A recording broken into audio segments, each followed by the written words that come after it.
Les damos la bienvenida a todas las personas que se conectan el día de hoy desde el Zoom del PINC y desde el Facebook del PINC. Esta semana continuamos con los eventos especiales en el marco de los 15 años del programa de investigación en cambio climático. Hoy tenemos el gusto de tener a 4 personas con trayectorias académicas muy destacadas en la mesa La construcción del conocimiento sobre cambio climático en México, la cual va a moderar el doctor Carlos Gay García, a quien presento brevemente. El doctor es investigador titular del Instituto de Ciencias de la Atmósfera y Cambio Climático de la UNAM, donde también lidera el grupo de Cambio Climático y Radiación Solar. Fue coordinador del Programa de Investigación en Cambio Climático de la UNAM de 2009 a 2020 y del Centro Virtual de Cambio Climático de la Ciudad de México de 2008 a 2014. Ha ocupado cargos clave en la investigación y la política climática en México, como coordinador general del Congreso Nacional de Investigación en Cambio Climático de 2011 a 2019. Es autor líder del Reporte Mexicano de Cambio Climático y asesor del gobierno mexicano en negociaciones climáticas, incluida la COP16. También dirigió la primera comunicación nacional de México ante la Convención Marco de Naciones Unidas sobre Cambio Climático y ha desarrollado investigaciones sobre cambio climático, vulnerabilidad, adaptación, mitigación por más de 25 años. Su trayectoria académica incluye más de 50 libros y artículos arbitrados, la dirección de más de 20 tesis y más de 20 años de trabajo en el tema de transferencia de radiación en atmósferas planetarias. Es licenciado en física por la UNAM y doctor en astrogeofísica por la Universidad de Colorado en Boulder. Desde hace más de 30 años imparte cursos de posgrado en la Facultad de Ciencias y en el posgrado de Ciencias de la Tierra de la UNAM. Muchísimas gracias, doctor. Le damos la palabra y bienvenidas a nuestras personas invitadas. Muchas gracias, Tere. En realidad, estas introducciones con 30, 40, 20 años, etcétera, híjole, le hacen a uno ser histórico. Qué bueno que todavía estoy aquí para contarlo y espero estar una temporadita más, siguiendo contando cosas que están ocurriendo en México acerca de cambio climático. El tema de la mesa, la construcción del conocimiento sobre cambio climático en México es muy relevante porque seguimos necesitando crear y más conocimiento acerca de los impactos que tiene el cambio climático en las diferentes esferas y en los diferentes sectores y diferentes actividades del país. En realidad, estos 2 millones de kilómetros cuadrados requieren de un montón de estudios, de saber cómo el cambio climático va a ir afectando pues diferentes regiones, diferentes zonas, y en realidad pues siendo un problema súper complicado, vamos a ponerlo así en términos súper complejo, porque todas estas cosas están conectadas de alguna forma, afectan a la sociedad, la economía, afectan pues el estado digamos, de tranquilidad del país y realmente comprometen nuestro futuro. Cualquier política, yo diría que en la actualidad no contemple cambio climático o no la tenga en vista, pues de alguna forma está condenada a no cumplir con la función que se establece. El conocimiento sobre cambio climático en México, bueno, pues se ha venido generando desde hace ya unos 3 décadas o por ahí, un poco más. De esto nos hablarán nuestros ponentes. Y bueno, pues al final yo creo que lo importante aquí ya lo mencioné en una reunión hace relativamente poco en que hablaba de las necesidades, de si el país necesitaría o no, por ejemplo, un programa de investigación en cambio climático. Y la respuesta pues es que sí. Ahora, ¿qué tiene que hacer o qué va a hacer este programa y muchos programas a lo largo y ancho del país? Pues esto dependerá, entre otras cosas, de la voluntad de los investigadores de a veces dar un pequeño viraje a sus investigaciones y ver cómo cambio climático afectaría lo que ellos hacen. Y pues en términos de lo que se puede hacer al respecto, no solamente depende de la sociedad, no solamente depende de nosotros, sino depende mucho de la voluntad política, porque muchas de las soluciones no están a nivel personal. O sea, uno puede hacer un montón de cosas por el clima, uno puede volverse muy frugal, puede ahorrar energía, puede ahorrar viajes en auto, puede hacer muchas cosas, comprarse cosas muy eficientes, pero en realidad se requiere de una política nacional en cambio climático. Esta lo da, en la pauta la da la Ley General de Cambio Climático, que sí la tiene México, y lo que nos gustaría mucho es que ésta se aplicara. Bueno, yo con esto dejo la entrada. Necesitamos aprender muchas cosas, investigar muchas cosas, y esto es parte también del mensaje de la mesa que no se puede, que no se pueden hacer. A veces no tenemos los recursos necesarios, y entre estas cosas está lo que mencionaba yo de la voluntad política, de poner los recursos para que estas cosas se echen adelante. Entonces yo ya dejo por el momento y paso a presentar a la doctora Graciela Vinimelis de Raga, que va a ser nuestra primera ponente, y les diré algunos puntos de la doctora. Es investigadora titular del Instituto de Ciencias de la Atmósfera y Cambio Climático de la UNAM. Tiene los máximos niveles en todo lo que necesitamos o que veríamos en un investigador. Es investigadora nacional emérita del SNI, y sus líneas de investigación abarcan la contaminación del aire por partículas antropogénicas y naturales y su interacción con nubes de precipitación y su relación con el clima. La doctora ha estado muy activa en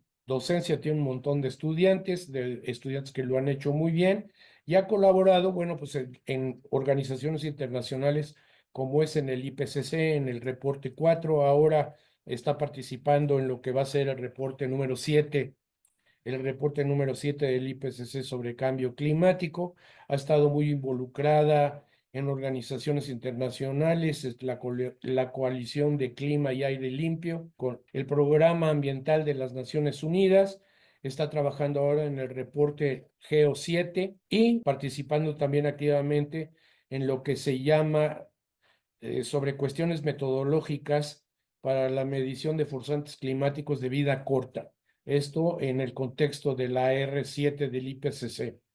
Es secretaria de la International Aerosol Research Assembly y es cofundadora y vicepresidente de la Asociación Latinoamericana y del Caribe para Estudios de Aerosoles. Una labor muy importante que está realizando en estos momentos es ser la editora de la revista Atmósfera, lo cual es muy importante para México y para o sea, para el país. Es una ventana, digamos, es una ventana mexicana hacia afuera de lo que se hace en México en ciencias atmosféricas y en clima, y también es editora en jefe de la sección atmósfera de el Earth System Science Data, Copérnicus. Entonces, pues Graciela, adelante con tu presentación. Adelante. Muchas gracias, Carlos. Muchas gracias al PINC por la invitación. Y una de las cuestiones que mencionaron en la invitación era mencionar cuándo fue que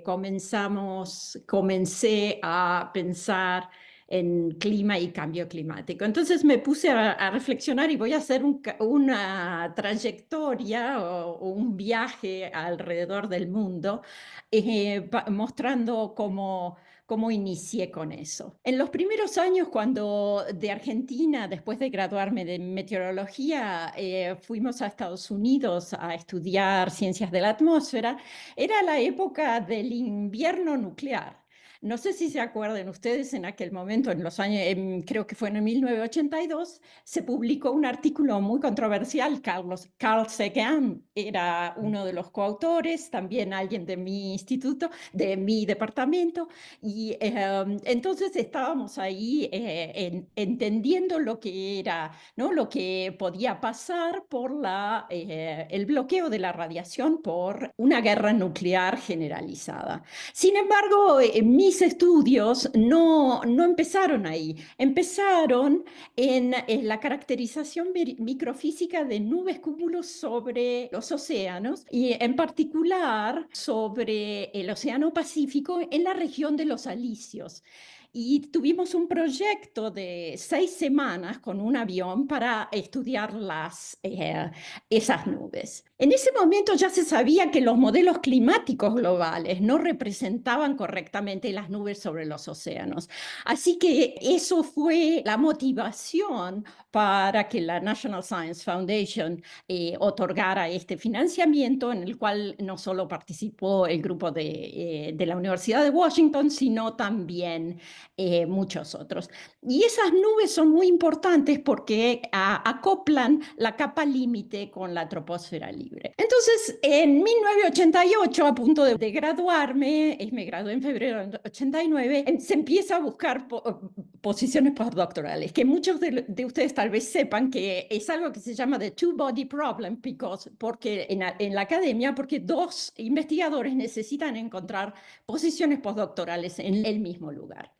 Entonces, para mí fue increíble porque la primera oferta que recibí fue con el doctor del genio en Nueva York y en NASA GIS. Y era efectivamente para incorporar la parametrización de cúmulos de los alisios en el modelo climático que ellos tenían. Así que si hubiera podido aceptar mi trabajo en clima, en modelos climáticos globales y cambio climático, como ustedes saben, la trayectoria de ese grupo del Goddard Institute for Space Studies, hubiera iniciado en el año 89. Sin embargo, aceptamos postdocs en Toronto y continué con proyectos de estudios de nubes, pero ahora en latitudes medias sobre el Atlántico. Y después de 3 inviernos en Toronto, ya no podía aguantar más y conseguimos 2 posiciones en la Universidad de Manchester, en Inglaterra, que el grupo de física de nubes tiene una trayectoria muy, muy importante. Estaba dirigido por el doctor John Latham, que lo habrán escuchado hablar sobre sus trabajos en términos de estratocúmulos globales y la modificación intencional de esas nubes. Pero con el doctor Peter Jonas continuamos estudiando, fuimos a hacer vuelos en los alrededores de las Islas Británicas con el avión de investigación de aquel entonces, que era un C-130, no muy cómodo, en colaboración con el Met Office, nuevamente para tratar de incorporar las relaciones entre los flujos de distintas variables termodinámicas, dinámicas, y las variables de mayor escala en los modelos numéricos. En ese momento también hicimos mediciones sobre cúmulos que estaban realmente en condiciones pristinas sobre el océano y otras nubes que habían sido influenciadas por las emisiones sobre las islas, en el Mar del Norte, por ejemplo. Y entonces ahí hicimos la transferencia de radiación bajo las 2 condiciones, aparte de todas las mediciones que teníamos, de tanto microfísicas como radiómetros en el avión para estimar el albedo y demás.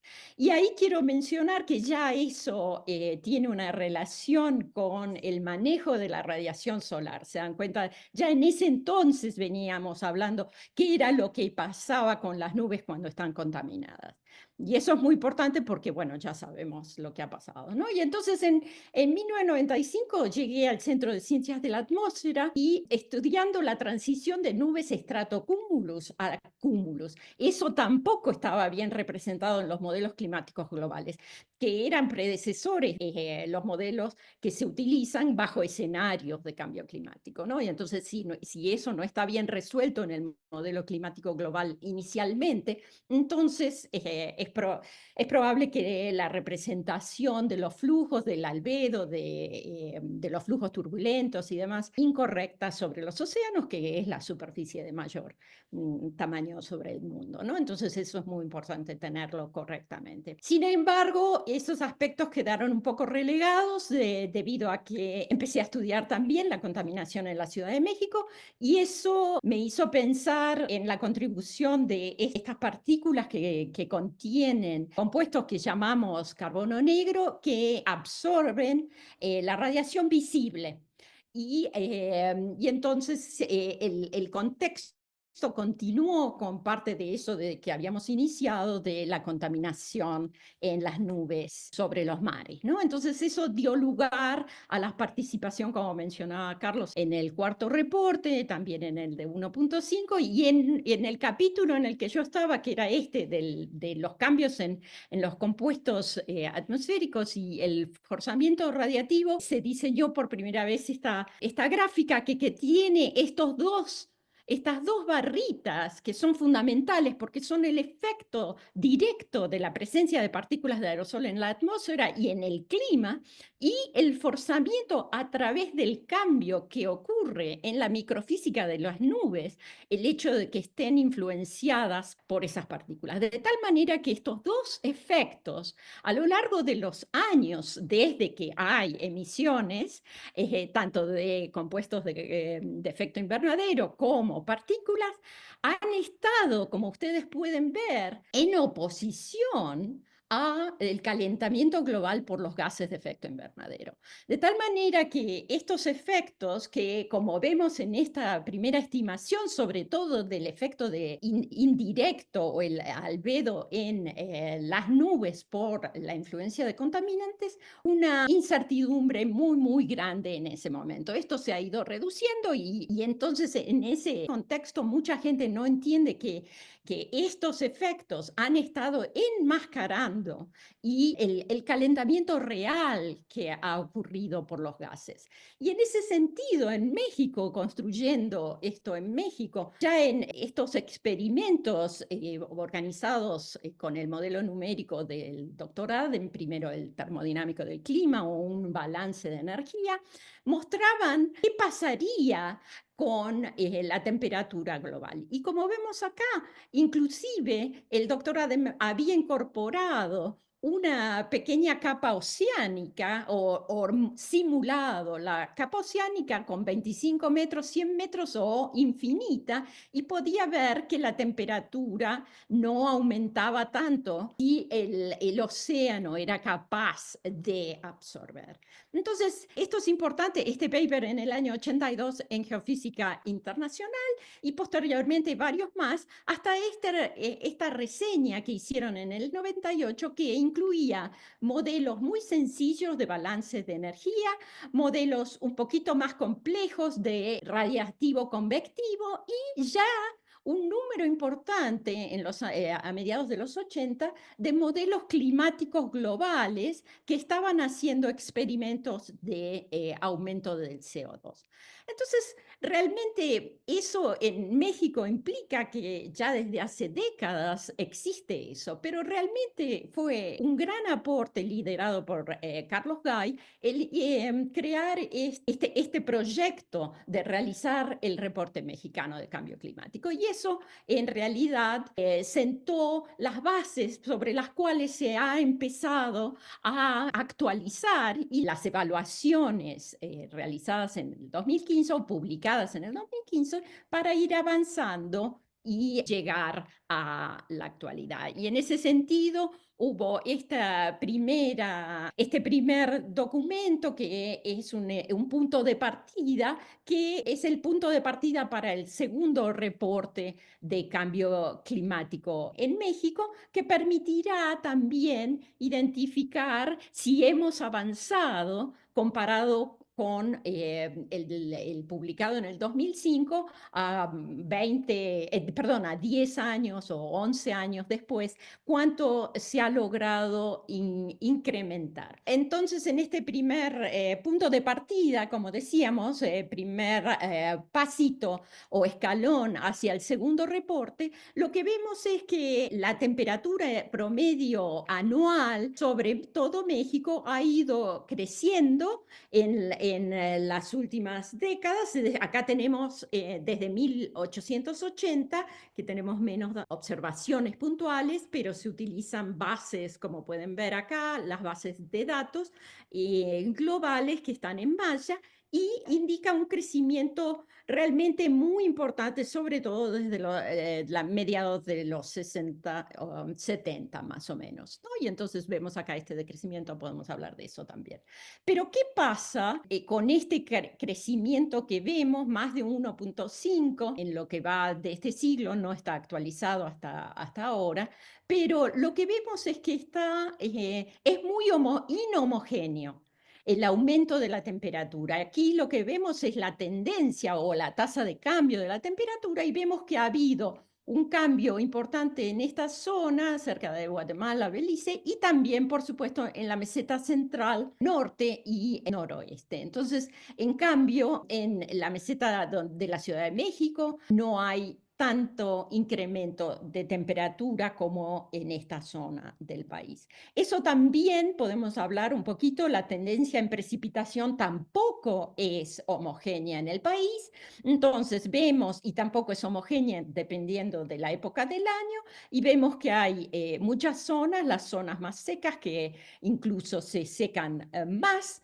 y hay una disminución en colores café de precipitación, como vemos en esta zona, por ejemplo, en milímetros por día por siglo. Y en cambio, las zonas donde hay lluvia hay un aumento. Sobre todo en otoño se ve que es algo muy significativo. Ha aumentado el número de sequías, el cambio en el nivel del mar tiene también inhomogeneidades, hay un cambio neto de aumento en el Golfo de México, en todas las estaciones costeras, mientras que esta zona del Pacífico ha visto un decrecimiento en el nivel del mar. Pero algo que también se hizo muy brevemente en este primer reporte, o digamos punto de partida, es la evaluación de proyecciones para 4 escenarios distintos. Y acá esta gráfica es un poco difícil, pero voy a tomar un momentito para explicarla. Muestra en función de cada estado del país cómo sería el cambio de la temperatura anual, promedio anual,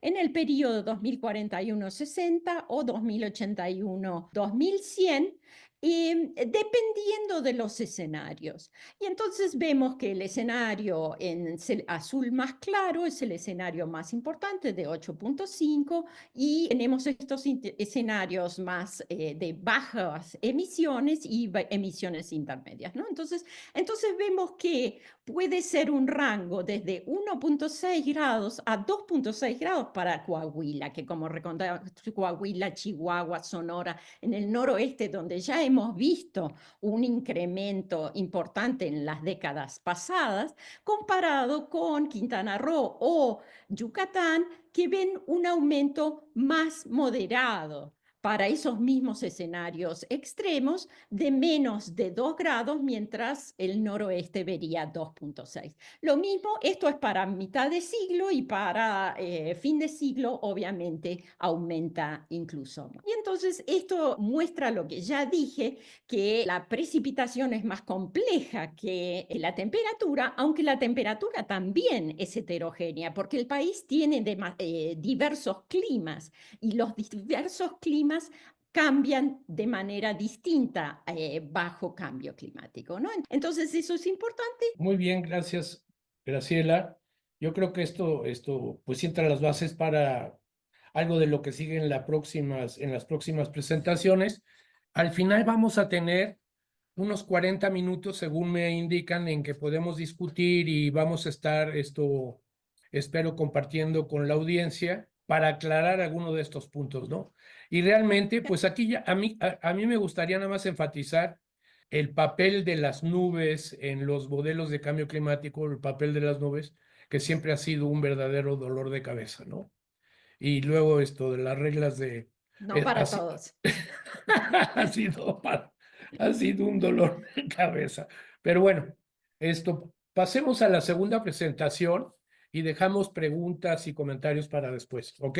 La siguiente presentación va a ser a cargo de la doctora Marisa Massari, que estudió biología en la Facultad de Ciencias de la UNAM. Posteriormente realizó una maestría en ciencias con enfoque en biología de la Universidad en la Facultad de Ciencias de la UNAM y una maestría también en ciencias de hidrobiología aplicada en la Universidad de Gales en el Reino Unido. Sus estudios de doctorado los realizó en Ciencias Ambientales e Ingeniería en la Universidad de California, Los Ángeles. Es investigadora titular del Laboratorio Nacional de Ciencias de la Sostenibilidad, LANCIS, del Instituto de Ecología.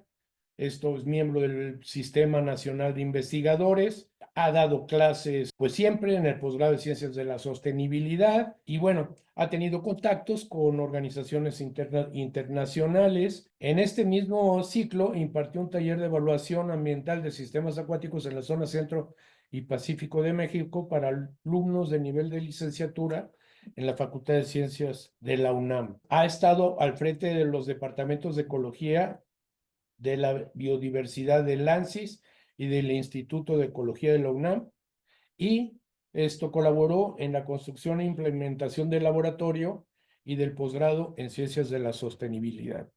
Entonces, Marisa, adelante. Muchísimas gracias por la invitación al PINC, por cumplir 15 años. Muchas felicidades. Es un programa necesarísimo, sobre todo a estas alturas de la vida, donde a todos nos afecta el cambio climático. A mí me invitaron a hablar sobre la construcción de conocimiento en cambio climático y el área en la que yo trabajo es más bien enfocada a recursos hídricos. Tenemos un proyecto con el PINC en el cual estamos colaborando, los que aparecen en la pantalla, y lo que estamos revisando son las contribuciones determinadas a nivel nacional. ¿Qué es lo que se ha presentado? Revisamos lo que son las contribuciones determinadas a nivel nacional, dado que se van a presentar unas nuevas en 2025. Revisamos las de 2015, 2020, 2022, y lo que encontramos es que, a diferencia de lo que acaba de mencionar Graciela, estas diferencias a nivel de país, lo que se presenta como contribución de México relacionada con cambio climático, considera un país totalmente homogéneo, ¿no? Son tan generales que realmente está considerando al país como homogéneo. Y los temas principales son estos que están marcados en amarillo. Se habla de gestión integrada de recursos hídricos, de uso eficiente del agua, del tratamiento de aguas residuales, tanto industriales como urbanas, de la cantidad y la calidad del agua, pensando en llegar a una seguridad hídrica, y de ciertos ecosistemas que son fundamentales relacionados con el clima, especialmente en zonas costeras como son manglares, pastos marinos, marismas y arrecifes coralinos. Y aquí está como el juego entre qué es mitigación y qué es adaptación. Pensamos como grupo nosotros que hay factores que impactan la gestión del recurso hídrico, y esto tiene que ver sobre todo con la eficiencia del agua en zonas urbanas, en uso tanto agrícola como pecuario. Esto desde luego ligado a las condiciones climáticas, pero tiene mucho que ver con el cambio de uso de suelo. ¿Qué vegetación es la que tenemos alrededor de estas zonas urbanas? ¿Qué tanto el agua se infiltra o qué tanto no se puede infiltrar ya? ¿Cómo es el tipo y la eficiencia del tratamiento de aguas residuales que son generadoras de gases de efecto invernadero? Y cómo es el consumo de energía, porque generalmente nos imaginamos el agua de consumo humano, el agua de riego, el agua en las presas, pero mucha de esta agua se utiliza para generación de energía. Entonces, lo que estamos viendo es haciendo una revisión de cómo están los datos oficiales, que a lo mejor no son completos, pero es lo que tenemos, y lo que tenemos son las concesiones de agua en México. Y si ustedes ven estos dos mapas, tenemos a mano izquierda agua subterránea, a mano derecha agua superficial, y si ustedes ven esto, que son periodos de 88 a 2024 más o menos, vemos cuáles son los permisos que se tienen, y esto es información de Conagua, para explotación de agua superficial y subterránea. Si nosotros pensamos en la disponibilidad de esta agua subterránea, estos también son los datos de Conagua, y tenemos 2013 y 2023, y verán cómo se ha incrementado esta baja disponibilidad en acuíferos. Y vemos esto para agua superficial, qué está pasando en las cuencas, tanto de 2016 y 2023, y sobreponemos esta disponibilidad de agua, vemos que realmente la sobreexplotación de agua en México es como del 55%. Este tema de sobreexplotación a los hidrólogos no les gusta porque dicen que cuál es el nivel base. Pero si hablamos de una utilización intensiva, excesiva, con un ritmo mayor a la capacidad de regeneración natural de esta agua, a esa capacidad de infiltración o de percolación del agua, lo que tenemos es que en más de la mitad del país estamos explotando el agua de manera intensiva y no estamos permitiendo que esto sea parte del ciclo hidrológico. Si hablamos de agua renovable por habitante per cápita, esto sería la cantidad de agua máxima que es factible explotar anualmente en una región, ¿sí? ¿Qué tanto se renueva por la lluvia? ¿Qué tanto proviene de otras regiones? Esto sería el agua renovable. Si nosotros tomamos esta agua renovable per cápita, es esta cantidad de agua renovable relacionada con la población total. Esto es, cuál es el volumen de agua que recibiríamos por habitante, es metros cúbicos por año por habitante, ¿sí? Y lo que estamos viendo con esto es que si tomamos esta agua renovable per cápita en México, estamos en serios problemas. La tendencia es realmente negativa del agua renovable per cápita. Tenemos positivo Tamaulipas. Es algo que tenemos todavía que revisar de cómo se está tomando esta población. Pero si nosotros lo hacemos de manera muy burda, simplemente sabiendo cuánto es el agua renovable, cuánto es el agua que existe en estas zonas, que podemos utilizar como humanos, a lo mejor es una visión muy antropocéntrica, vemos que estamos en muy serios problemas. Y esto tiene que ver con la variabilidad en la precipitación que nos mencionó Graciela. Nos decía que la precipitación es más compleja que la temperatura. Y si tenemos esta precipitación y estamos interviniendo en el ciclo del agua de una manera tan brutal, lo que estamos haciendo es no asegurando nuestro futuro. Si pensamos en cuál sería la solución para esto, en parte, pues es pensar en el tratamiento de aguas residuales y el reuso. Yo no digo que sea directo reuso para agua de consumo humano, pero sí para agua, para riego, para uso industrial, para actividades pecuarias. Y entonces, si nosotros nos metemos a ver cuál es la capacidad que existe en México y los tipos de procesos, y relacionamos esto también con cambio climático, vemos que el 80% de los tipos de tratamiento son lodos activados en México. Esto genera lodos. La disposición de lodos es otro problema, porque también en vez de tener mejoradores de suelos, si los tratáramos de alguna manera, estamos poniendo lodos sobre terrenos en los cuales también hay producción de gases de efecto invernadero. Si nosotros pensamos en los tipos de procesos y el caudal tratado, regresamos al lodos activados, ¿no? Entonces, es muy importante pensar en que en México existe la tecnología para hacer cambios, para usar otro tipo de tecnología. Estos son sistemas aerobios, podemos usar un sistema aerobio combinado con anaerobio. Existe la tecnología, se han hecho estudios para saber que esto está afectando los gases de efecto invernadero y que además estamos en un rezago terrible con el tratamiento de aguas residuales y con esta posibilidad de reuso de agua, que además hay que pensar que debe ser un reuso de agua seguro, que la calidad del agua que sale de esas plantas de tratamiento se pudiera usar de manera segura para riego, por ejemplo, ¿no? En el Instituto de Ingeniería se han hecho estudios se hizo un estudio en 2016 sobre las plantas de tratamiento de aguas residuales municipales. Y a lo que se llegó es que más del 50% de estas plantas están en pésimo estado o en mal funcionamiento. Y esto no ha mejorado, por desgracia esto está igual o peor, ¿no? Se mencionaba qué volumen de aguas residuales es lo que se trataba, que era como el 57%, y también se mencionaba en ese estudio que las aguas no colectadas, que son aproximadamente 20 metros cúbicos por segundo, que es muchísima agua, se vierten crudas a cuerpos de agua, a los terrenos directamente. Entonces vemos que esta adaptación que podríamos tener con tratar el agua, con reutilizarla, con hacer mucho más eficiente el uso del agua, no lo estamos haciendo, ¿no?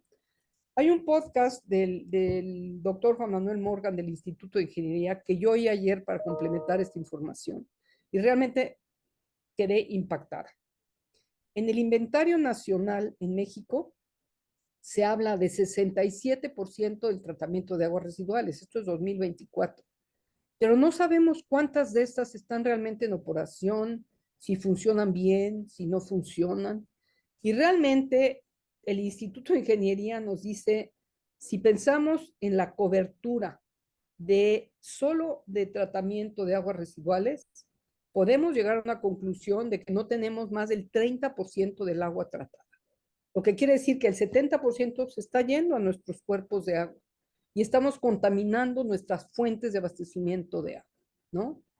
Esto se complica aún más con la norma oficial mexicana 001, que aplicaba la de 1996 y se actualizó en 2021.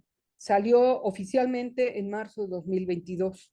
Y aquí hay un cambio, hay cambios, yo diría que si uno no tiene idea de qué se trata, estos son sutiles. Se habla de, en vez de considerar la demanda bioquímica de oxígeno, se hable de la demanda química de oxígeno para detectar compuestos tóxicos, que se regulen los nutrientes como son nitrógeno y fósforo, que se evalúe la toxicidad.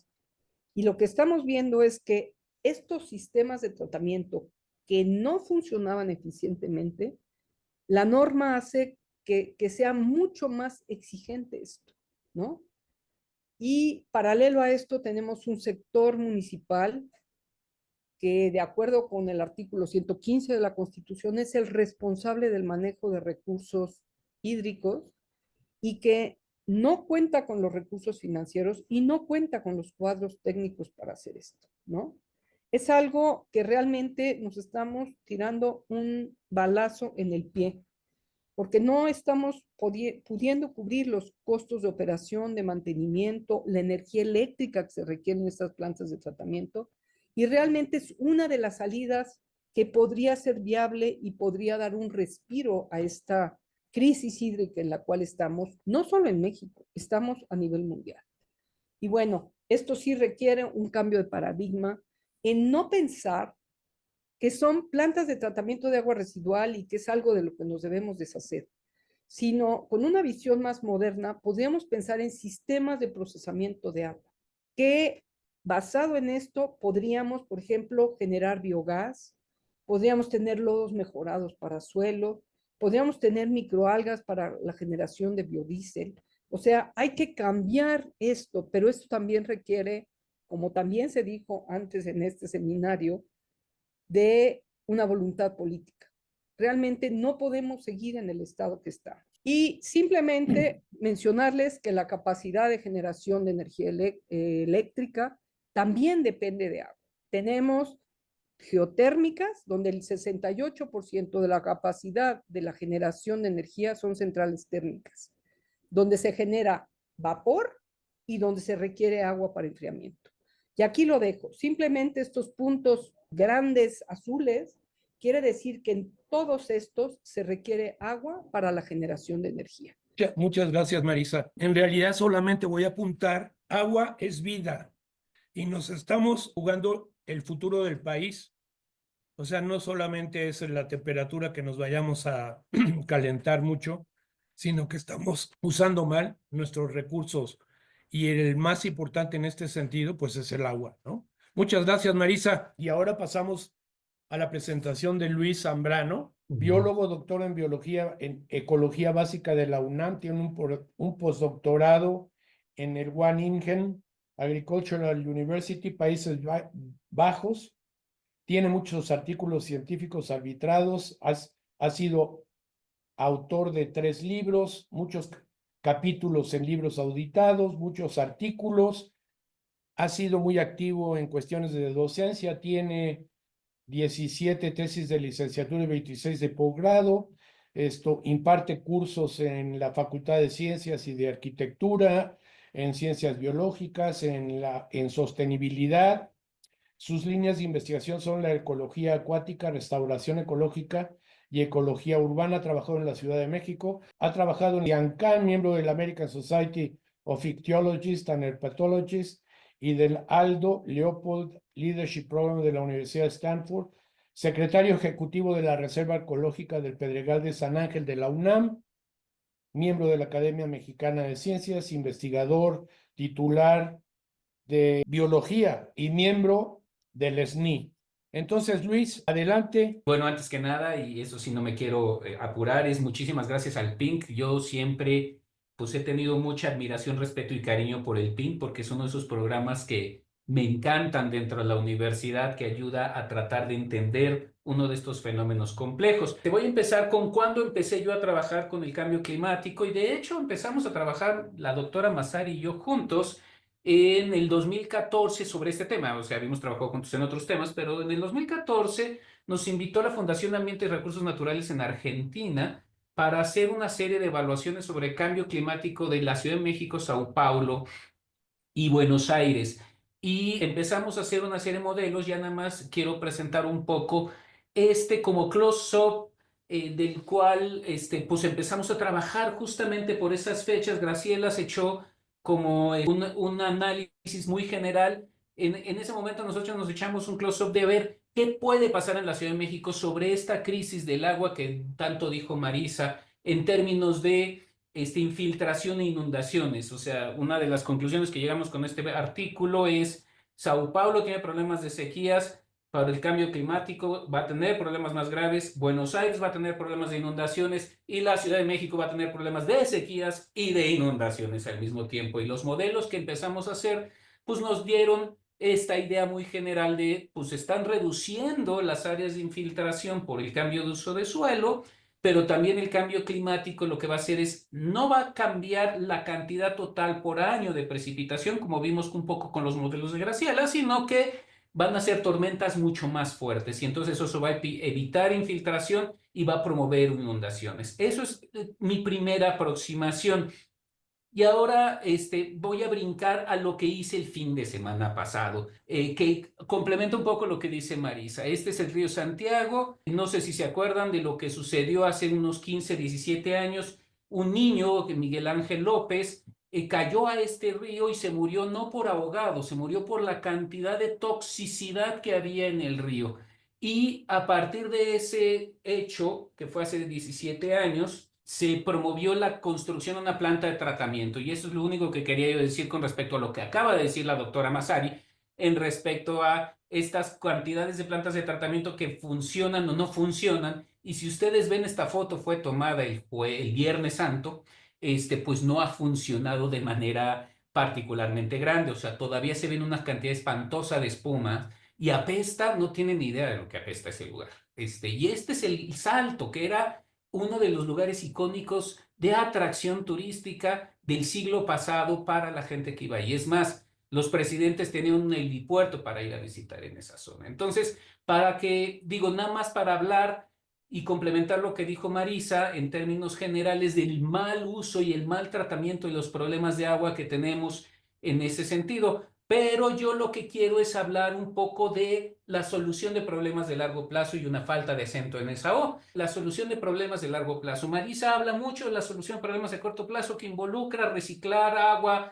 que involucra aumento de tecnología para hacer más eficiente el agua. Y yo quiero complementar eso con cómo le hacemos para entender qué está pasando en el largo plazo en términos de cambio climático. Y para eso tenemos que hablar, y de eso es lo que descubrimos desde el primer proyecto, del socioecosistema, de cómo funciona el ecosistema por un lado, pero cómo estamos involucrados nosotros como seres humanos en ese mismo ecosistema, porque ese ecosistema está sufriendo los problemas de cambio climático por un lado, y nosotros estamos no solo generando los problemas, sino además sufriendo esos problemas. Y entonces tenemos que entender el problema desde una perspectiva de la parte social, de nuestra relación, incluyendo tecnología, ecología, política, economía, etcétera, pero también en la parte ecológica, ¿no? Y de aquí viene una área un poquito más compleja, que es el cambio climático, que todos tenemos mucho más claro en este debate, está muy relacionado con la reducción de biodiversidad y el aumento de enfermedades infecciosas. Y no tengo que profundizar mucho en esto, nada más hay que acordarse que hace unos años tuvimos el COVID. Esas tres relaciones afectan y aumentan la complejidad de nuestras acciones en el corto, mediano y largo plazo, ¿no? Pero nos ayuda a tratar de entender un poco esto de por dónde está la base, cómo lo vemos los ecólogos, por dónde está la base de tratar de arreglar los problemas que hemos venido generando. Y básicamente es a partir de un manejo propio del ecosistema. Si manejamos propiamente todo el ecosistema donde estamos trabajando, entonces podemos empezar a solucionar cierta parte del problema de la biodiversidad, el problema de las infecciones, pero también el problema de cómo enfrentar el cambio climático. Y para eso nos sirve mucho este concepto, el de servicios ecosistémicos. Mucho del concepto de servicios ecosistémicos está directamente ligado al cambio climático. O más bien al revés, el cambio climático está modificando mucho de los servicios ecosistémicos con los cuales tenemos una cierta calidad de vida. Y rápido, ¿qué es un servicio ecosistémico? Yo siempre digo que es como el amor mal correspondido, son todos esos beneficios que la naturaleza nos da sin que nosotros nos demos cuenta. Desde el ciclo del agua, que tanto hemos hablado, fotosíntesis, lo cual nos da de comer, el suelo que es todo un ecosistema completo y que siempre lo vemos como sustrato, pero que en realidad es todo una dinámica compleja ahí. Alimento, agua, leña, nos regula el clima, el ecosistema ayuda a reducir efectos de cambio climático, etcétera, ¿no? Ahora, lo que yo quería hablar rápido en estos 2 minutos o 3 que me quedan, digamos, tenemos un gran problema. O sea, ¿por qué no hemos venido solucionando estos problemas que nos viene generando el cambio climático? Y es porque tenemos una dislocación entre lo que vemos y lo que hacemos. Sí estamos muy conscientes, como sociedad me estoy refiriendo, pero también como academia. Y ahí sí yo quiero hacer una apelación a los académicos, apelar a los académicos a que empecemos a modificar mucho hacia dónde queremos ir.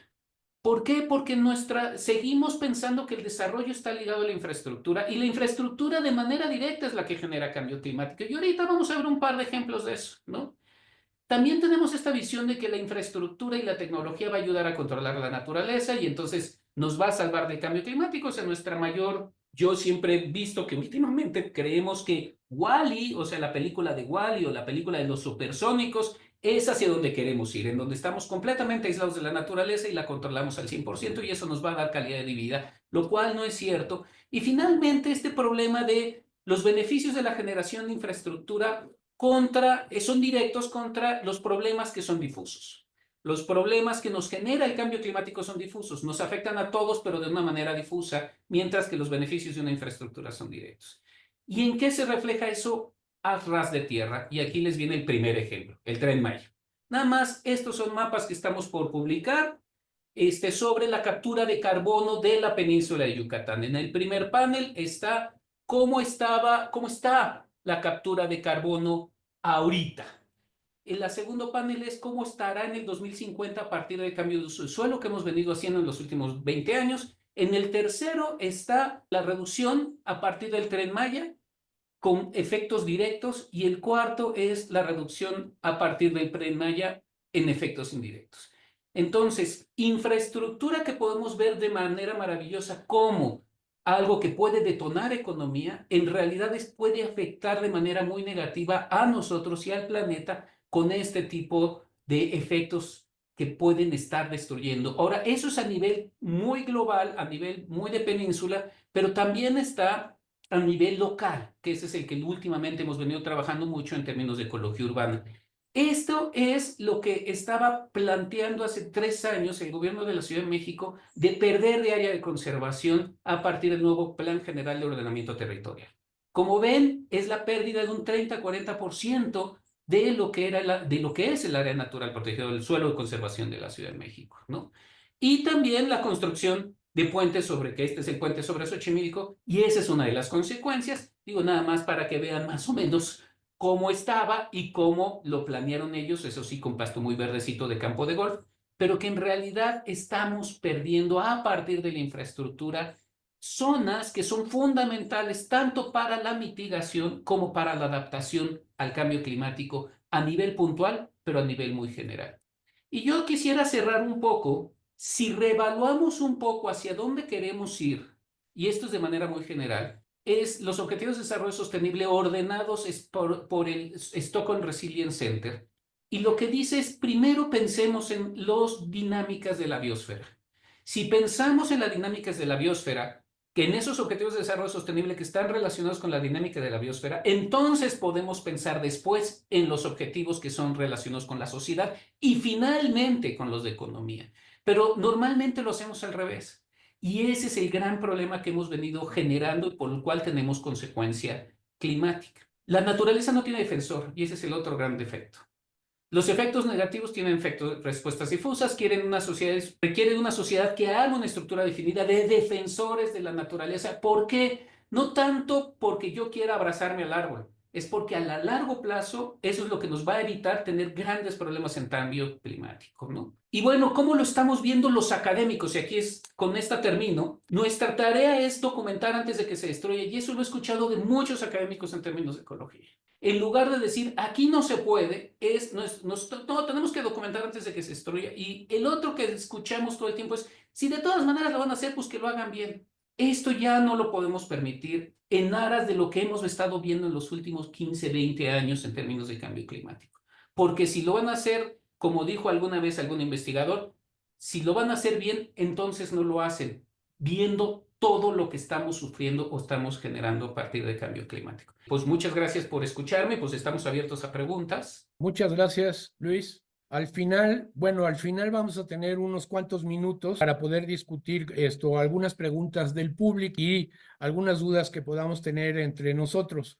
Por lo pronto, gracias. Simone Lucatello va a ser nuestro próximo expositor. Es profesor investigador del Instituto de Investigaciones, doctor José María Luis Mora del CONACYT, en la Ciudad de México. Es egresado de la London School of Economics and Political Science de Inglaterra en Relaciones Internacionales. Tiene una maestría y doctor en Análisis y Gobernanza del Desarrollo Sustentable por la Universidad Internacional de Venecia. Sus intereses de investigación abarcan temas de cambio climático, gestión de riesgo de desastres, seguridad ambiental y ayuda humanitaria. Ha colaborado con varios programas de las Naciones Unidas, como el PNUMA, la UNODC, la UNUDI, CEPAL, de la Unión Europea también, en los Balcanes, Centroamérica y México, y ha cooperado internacionalmente con otros académicos. Ha estado en la comisión, o asesorando a la Comisión Andina de Fomento, la CAF, en diferentes proyectos académicos. Ha colaborado con la UNAM a través del Centro de Investigaciones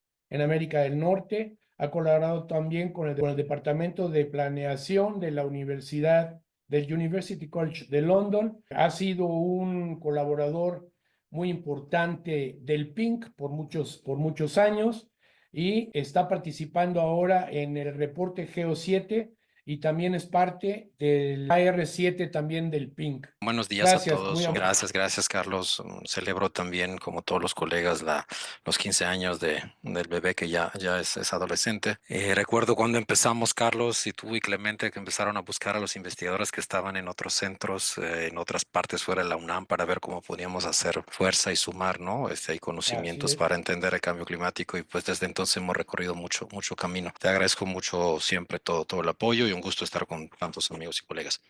Mira, a mí me han pedido los organizadores de hablar un poquito desde la perspectiva de las ciencias sociales, pero comentarle un poquito qué pasó con esta irrupción de las ciencias sociales y las humanidades en los estudios del cambio climático.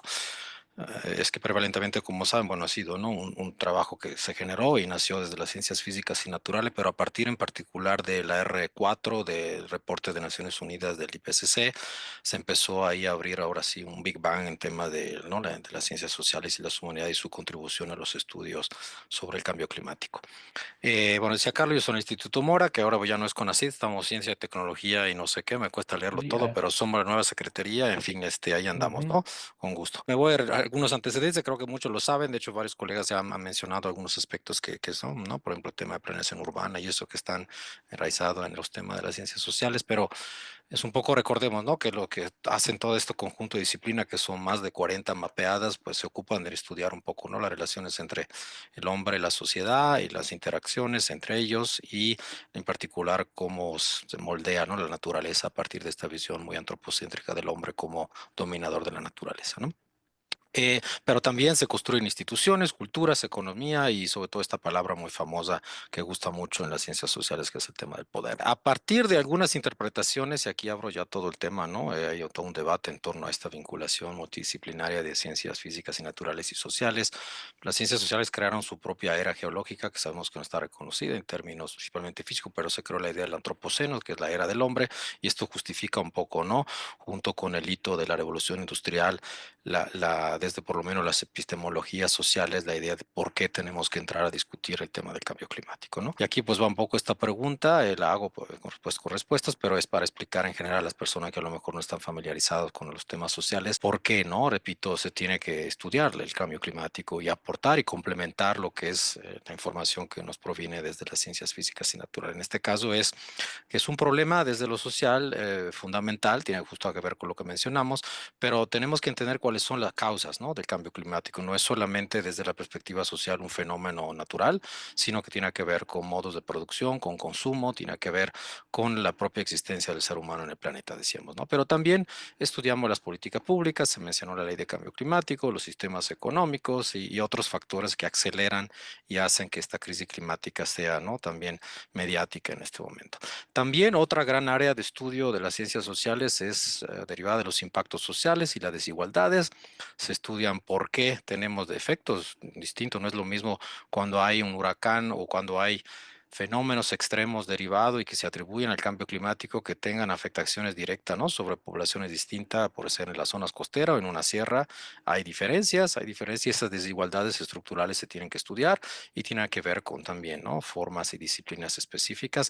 También ahora hay mucho de trabajo sobre cómo se están afectando los pueblos indígenas y las personas mayores, en fin, toda una serie de derivaciones, ¿no? Sobre estos impactos que es muy importante. De hecho, se habla mucho de justicia climática, de justicia ambiental y una de las fuentes importantes, los estudios de los impactos, ¿no? Otra gran área de trabajo es la de las percepciones, los valores y los comportamientos. En el tema de riesgo, por ejemplo, de desastres, de fenómenos extremos, es súper importante saber cómo la gente percibe, entiende el cambio climático, ¿no? Porque si no es fácil a veces dar, ¿no? Los que son las interpretaciones de los modelos climáticos, sino que hay que traducirlo de manera a veces, ¿no? Tal muy simplificada, que es el gran reto para las personas y los colectivos que sufren de los impactos, ¿no? Y en ese sentido también se estudian a través de la ciencia social y las humanidades las barreras culturales, las ideológicas, la política, ¿no? Todo eso que dificulta teóricamente lo que llamamos el cumplimiento de la acción climática. No voy a entrar en todo este tema, ¿no? De las COP, de por qué fracasan y eso, pero de las conferencias de las partes, porque los países no se ponen de acuerdo, pero bueno, es un tema, ¿no? Pongo un ejemplo muy reciente, es una nueva ola de trabajo interesante para algunos, o supongo, otros no menos, pero se llama ecoansiedad. Hay todo un área muy fuerte en los jóvenes que están impactados hay mucha más sensibilidad en torno al cambio climático de las nuevas generaciones. Algunos no entienden bien qué es, pero saben que es algo que afecta la calidad de vida y está produciendo ansiedad, está produciendo impacto. Entonces eso es parte ahora de una nueva área importante, junto, por ejemplo, con otro tema diferente, el litigio climático, que es un rollo que viene del derecho, ¿no? Entonces es no una idea. Bueno, y luego creo que la parte más importante es esta del diseño de políticas públicas y soluciones sociales, y junto con los marcos globales, que es un poco tal vez lo más mediático que sabemos y que conocemos en los medios y que tiene justo que ver con los esfuerzos que se están haciendo para reducir los impactos del cambio climático, no solo mitigación, sino adaptación, resiliencia y toda esa batería conceptual que utilizamos, ¿no? Y bueno, y finalmente este tema famoso que le decía del poder, que ahí sigue siendo, ¿no? De trasfondo. Pero lo que hacemos, y resumo esta primera parte, es, aquí entra el gran debate, es interpretar los resultados de las ciencias físicas y naturales con los lentes sociales. Eso es toda una discusión muy fuerte, las metodologías, las formas y por qué, etcétera, sabemos, ¿no? Pero es parte justo de esta construcción de la multidisciplinariedad y de la transdisciplinariedad, etcétera, etcétera. Entonces, pero es importante que sepamos que sirven para eso, ¿no? Interpretar y comunicar y divulgar estos resultados. Ahora, de manera muy grande también. Eso es el caso de México, quien está interviniendo desde el cambio climático. Hay algunos números interesantes, aunque falta realmente un estudio exhaustivo de quién está contribuyendo con el reporte de cambio climático, ¿no? Que se hizo el primero con Carlos, que retomó un poco la estructura del IPCC, ¿no? El grupo 2 de trabajo se trató de ahí de ver quién había publicado qué en ciencias sociales. Hay ciertos números disponibles, más o menos hablamos de 500, ahí entre 2015 y 2018 estamos hablando de 500 publicaciones entre estas áreas: sociología, geografía, antropología, y aquí viene, ¿no? Pero quiero decirle que otro Big Bang hubo con el AR6, que me tocó ahí estar en el grupo de trabajo 2 como coordinador de varios capítulos y el informe global. Y mire cómo del 2007 al 2022, en el grupo de trabajo 2, que principalmente reúne los sociales, las referencias científicas se han quintuplicado más. La revisión que se hizo, estamos hablando en el último reporte, tenemos 3 volúmenes del grupo de trabajo 2, que fue el más grande de toda la historia de los reportes y los ciclos del IPCC, y fueron casi 35,000 citas y revisiones de trabajos principalmente sociales, ¿no? Entonces eso para darle una idea de cómo otra vez esto no explotó y cómo está hasta para algunos, ¿no? Dando una vuelta muy fuerte a la forma en que estamos entendiendo y analizando el cambio climático. Y aquí, bueno, es básicamente, ¿no? Un crecimiento de la revisión de literatura, básicamente, ¿no? Cuántos trabajos se revisaron a diferentes momentos en los reportes. Bueno, eso va. La literatura, bueno, una vez le mencioné algo para que vea un poco qué ha pasado. Eso también está monitorado. Más o menos tenemos unas 300 tesis de posgrado con enfoque de clima. Estas son bases de datos de lo que era CONACYT y de otro sistema con RICIT. Y bueno, luego hubo un aumento de producción en las revistas sociales. Eso está basado en los que son las revistas reconocidas por CONACYT, ¿no? Un 40% de también el mismo periodo. También hubo mucho aumento de libros en editoriales mexicanas. Son principalmente libros, repito, con abordaje social, y hay una mayor también articulación en los documentos técnicos, es decir, muchísimo de los reportes o la llamada literatura gris que se hace, ¿no? En los reportes de gobierno o de reportes de Naciones Unidas o de organizaciones de la sociedad civil. Hay mucha información, ¿no? Sobre el cambio climático que se retoma de estas diferentes fuentes. Salió mal la gráfica, pero bueno, era como una distribución, pero hay ahí una estimación de esto que fue los útiles. Pedí a mi becaria que me ayudara con algunos números del último año. Hemos encontrado alguna disciplina, de algunas publicaciones, eso es 2023 hasta la fecha, y para que vean dónde están concentradas, ¿no? Alguna sociología tiene un número bastante alto, alrededor de 35 publicaciones, estudios, estos básicamente libros. Pero bueno, eso es parte, lo pongo aquí, no quería mencionarlo, pero lo menciono porque es parte de los retos que tenemos de monitorear también que se está haciendo. Y eso lo digo porque cuando estamos participando en los reportes internacionales necesitamos regresar y trazar lo que es la información nacional publicada, y no tenemos registros y repositorios, salvo en ese caso cuando, ¿no? Con Carlos, justo con el PINC, se hizo el reporte mexicano y donde había una cierta concentración importante de información que utilizamos desde el IPCC, pero les puedo asegurar que es un dolor de cabeza ir a ver quién publica qué y en dónde sobre estos temas, ¿no? Entonces eso es un tema de una aportación importante que tendríamos que seguir discutiendo como un acervo, ¿no? Nacional y para este tipo de información. Y bueno, menciono algo rápidamente sobre lo que hicimos con el caso del PINC. Trabajamos en divulgación principalmente, pero un diplomado muy importante sobre desastres y cambio climático con 6 ediciones, 600 personas formadas. Participamos luego en convocatorias, por ejemplo, hicimos toda la evaluación de lo que fue por parte del INEC, el Instituto Nacional de Ecología y Cambio Climático, la evaluación de política pública y de impacto de política pública del cambio climático en México.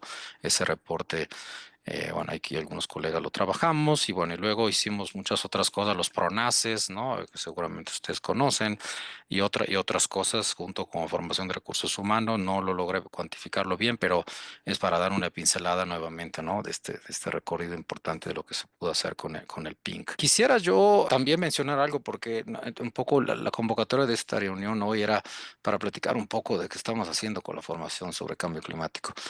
Yo considero que el último sexenio tuvimos ahí un golpe brutal a nivel federal sobre el tema científico, no solo por los recortes, la austeridad y otras cuestiones, pero sí tuvimos que sobrevivir, ¿no? Con este tema, y a pesar de eso, bueno, se mantuvo ahí prendida, ¿no? La luz y la llama para poder seguir haciendo cosas.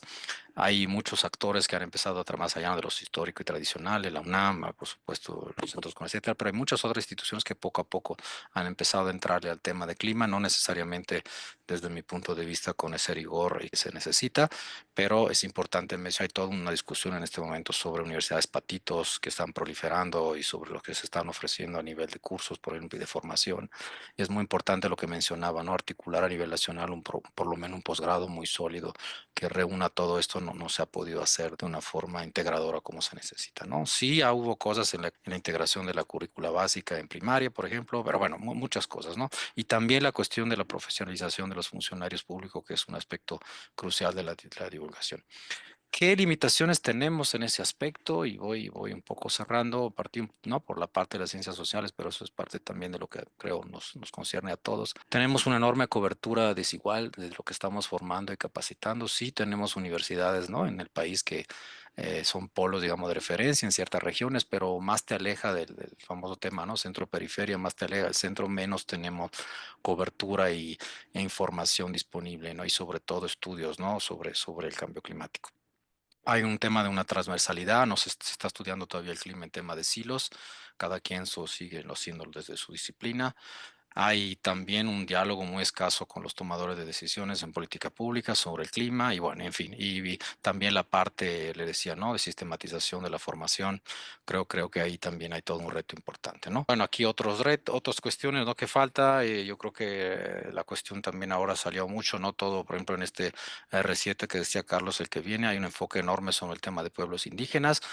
Y curiosamente el punto es, bueno, ¿qué información hay desde, ¿no? las comunidades indígenas en torno a la producción propia sobre el tema climático, etcétera? Es un tema difícil, no hay mucho, pero se está planteando. En fin, otras cosas, ¿no? Que no voy a detenerme, ahí las pueden leer. Y quería nada más mencionar y cierro dónde estamos con este tema ahora de la Agenda Nacional de Política Pública. Recuerdan ustedes que, bueno, el PINC obviamente fue un articulador nacional y lo es, pero hubo otras iniciativas. Se creó uno de estos programas nacionales a través de CONACYT dedicado a cambio climático y energía. Tocó evaluar todo el parte del PRONACE y bueno, le puedo contar, llegaron 110 proyectos, se aprobaron 5 en el sexenio, ¿no? Y se otorgaron más o menos 20 millones de pesos para proyectos nacionales. Luego, bueno, ahí no le digo, ¿no? Luego hay una relación de un tema importante con una agenda internacional, que bueno, el tema famoso, ¿no? De la financiación de los recursos de clima para bajarlos y hacer proyectos. Y el tema de las redes que se han creado, que se están creando en torno al clima y otras formas, ¿no? De rehacer, si quieren, la investigación a nivel nacional sobre eso.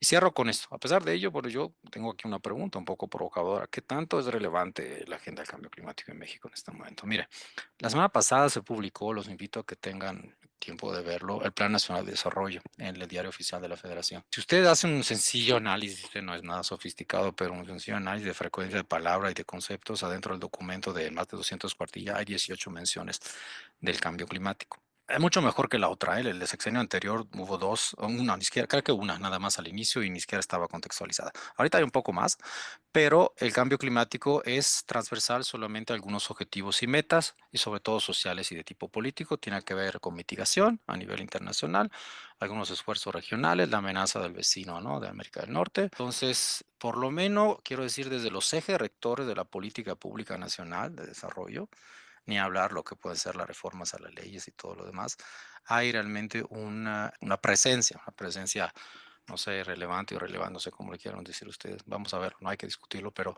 una presencia no tan fuerte, digamos, del tema, ¿no?